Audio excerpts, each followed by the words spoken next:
Welcome to Telangana వెలుగు. నేను మీ రాజు. నిన్నటి వరకు నీట్ పేపర్ లీకేజ్ కి పాల్పడినటువంటి ధర్మేంద్ర ప్రధాన్ రాజీనామా చెయ్యాలి అని చెప్పేసి మొత్తానికి రాజీనామా చేశారు. యూత్ శక్తి అనేది అందరికీ తెలిసింది అని చెప్పేసి కూడా చాలా వరకు ఇప్పటివరకు సంతోషపడ్డారు. సో కాక్రోచ్ జనతా పార్టీ ఇప్పుడు సిజేపీ పార్టీ అనేది ఒక బ్రాండ్ అయిపోయింది. ఏకంగా కాంగ్రెస్ బీజేపీ కన్నా ఎక్కువగా సోషల్ మీడియాలో ఫాలోవర్స్ సంపాదించుకొని అనుకున్నది సాధించడంలో సిజేపీ సక్సెస్ అయిందని చెప్పేసి కూడా చెప్పుకోవచ్చు. సో సిజేపీ తరహాలోనే మరో కొత్త పార్టీ ఆవిర్భవించింది. రిజర్వేషన్ హటావో ఆందోళన చేపడుతున్నారు. దేశంలో మొదలైన డిజిటల్ ఉద్యమం గంటల వ్యవధిలో మిలియన్లలో ఫాలోవర్స్, దేశ రాజకీయాలలో సంచలనం. రిజర్వేషన్ హటావో అనే పార్టీ అంట RHA, రిజర్వేషన్ హటావో RHA పేరుతో ఇన్స్టాలో ఒక అకౌంట్ ఓపెన్ చేశారు.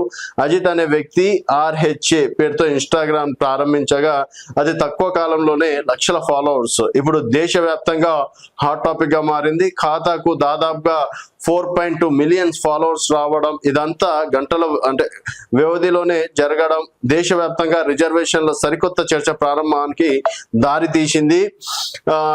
సిజేపీ దేశ రాజకీయాల్లో సంచలనంగా మారి ఇప్పుడు RHA మూవ్మెంట్ కూడా దేశ రాజకీయాల్లో మార్పులకు కారణం కాబోతుందని చెప్పేసి కూడా చెప్తున్నారు. సో వీళ్ళ ముఖ్యమైన డిమాండ్ ఏంటంటే ఈ ఉద్యమంపై RHA ప్రతినిధులు స్పందిస్తూ తమ ఉద్యమానికి ఏ రాజకీయ పార్టీతోనూ సంబంధం లేదని, ఇది ఏ రకమైన రాజకీయ ప్రతిపాదనను నడిచే ప్రచారం కాదని స్పష్టం చేశారు. ప్రభుత్వ నిబంధనలు చట్టాలలో ఎక్కడ కులం ప్రస్తావన లేకుండా సరికొత్త చట్టాన్ని తీసుకురావడమే తమ ప్రధాన లక్ష్యం అన్నారు. అగ్రవర్ణాలతో పాటు SC, ST, OBCలంతా తమ కులానికి ప్రదర్శించడం చట్టవిరుద్ధం చేయాలని డిమాండ్ చేశారు.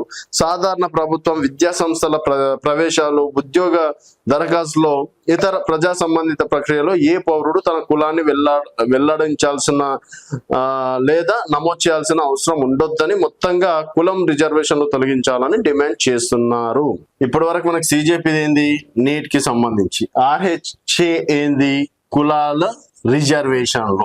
సో ఇప్పుడు సిజేపీ సక్సెస్ కావడంతో దేశంలో ఇదే తరహాలో మరికొన్ని పోరాటాలు పురుడు పోసుకుంటున్నాయి. ప్రస్తుతం సోషల్ మీడియా వేదికగా మరో భారీ డిజిటల్ ఉద్యమం మొదలైంది. దేశంలో ప్రస్తుతం అమలవుతున్న రిజర్వేషన్ల విధానంలో సమూల మార్పులు తీసుకురావాలని, దేశంలో కులం ప్రస్తావన లేకుండా సరికొత్త చట్టాన్ని తీసుకురావాలన్న ప్రధాన డిమాండ్ తో రిజర్వేషన్ హటావో ఆందోళన ప్రారంభమైంది. విద్యా ఉద్యోగ అవకాశాల్లో ప్రతిభకు ప్రాధాన్యం ఇస్తూ అందరికీ సమాన ప్రతిపాదక ఫలాలు అందేలా చట్ట సవరణ చేయాలని RHA డిమాండ్ చేస్తుంది.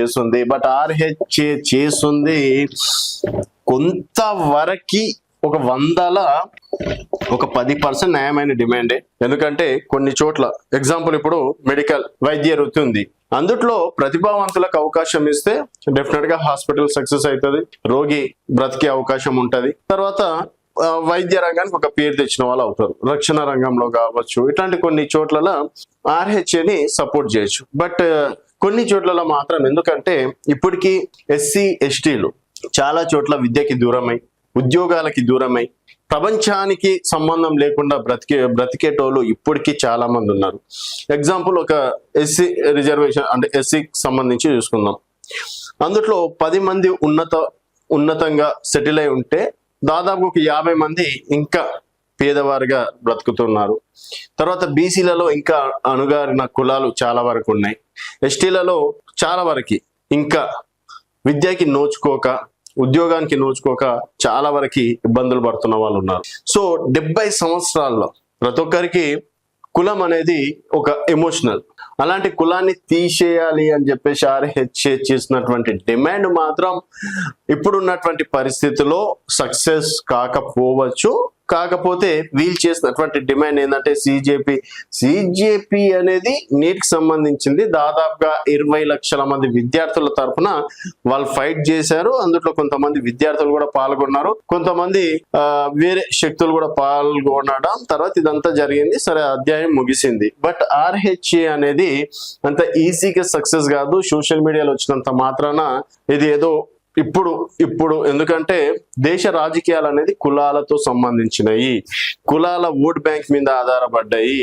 ఆ కులాల జోలికి వస్తే ప్రభుత్వమే పడిపోయే సిచ్యువేషన్ ఉంటుంది. కాబట్టి ఆర్హెచ్ మరి ఎంతవరకు సక్సెస్ అవుతుంది, ఆర్హెచ్ఏకి మనం మద్దతు ఇద్దామా విమర్శిద్దామా? ఎందుకంటే ఎస్సీ ఎస్టీ బీసీ అణగారిన వర్గాలు ఇప్పుడిప్పుడే బయట ప్రపంచాన్ని చూస్తుంది. అప్పుడే వాళ్ళని తొక్కేస్తే మాత్రం డెఫినెట్ గా వాళ్ళ అంధకారంలోకి వెళ్ళే అవకాశం ఉంది. కొన్ని దానికి ఇప్పుడు ప్రైవేట్ రంగం ఉంది, అక్కడ రిజర్వేషన్లు ఏం అడగరు. సో అట్లాంటి కొన్ని రంగాలలో వైద్య రంగం కావచ్చు, తర్వాత సైంటిస్టులకు సంబంధించి కావచ్చు, ఇట్లాంటి కొన్ని చోట్ల మాత్రం రిజర్వేషన్ల గురించి పక్కన పెడితే ఆర్హెచ్ఏ మాత్రం ఇది అంత అంటే కీలక నిర్ణయం అవ్వచ్చా అవ్వకపోవచ్చా, మరి దీన్ని నిజంగా సపోర్ట్ చేస్తారా లేదా అనేది వేచి చూడాల్సిన విషయం. చూస్తూనే ఉండండి తెలంగాణ వెలుగు.